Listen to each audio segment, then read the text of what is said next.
They have an excellent safety record. The Pave Hawk may be the most, may have the best safety record of any Air Force or any helicopter that the United States military has ever owned.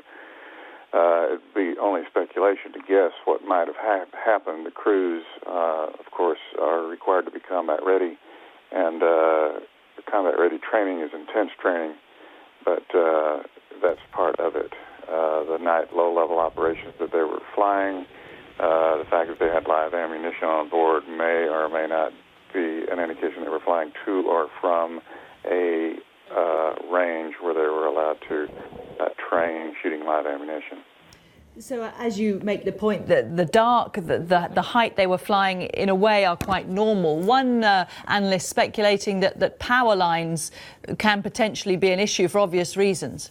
They can be, but you have equipment on board that allows you to see, night vision goggles and forward-looking infrared system FLIR, which allows you to see. Plus, the crews also do a map search before they fly their routes, which have been approved in advance and flown during the daytime to make sure that there are no hazards to low-level flight on their flight path. One other issue that some people have suggested may have come into play is that this area was a bird sanctuary. But again, my understanding from what I was looking at was that bird strikes, if it were to be something like that, are not normally as potentially serious for helicopters as they might be for other aircraft. That's exactly right. I've had bird strikes before in helicopters. I've never had a bird strike that caused me damage to the aircraft. And in terms of the people on board, we're hearing, of course, 4 people tragically killed. That is normal for these aircraft to carry a 4-man crew. What would be the nature of the work that they each do on board the helicopter? Well, there's 2 pilots. One flies the aircraft and the other operates the systems.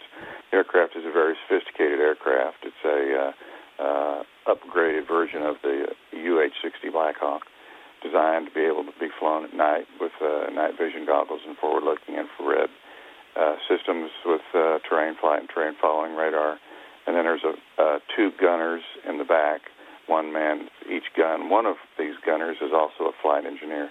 Most of his work is done before the aircraft takes off in the pre-flight, but he is an expert in the aircraft systems.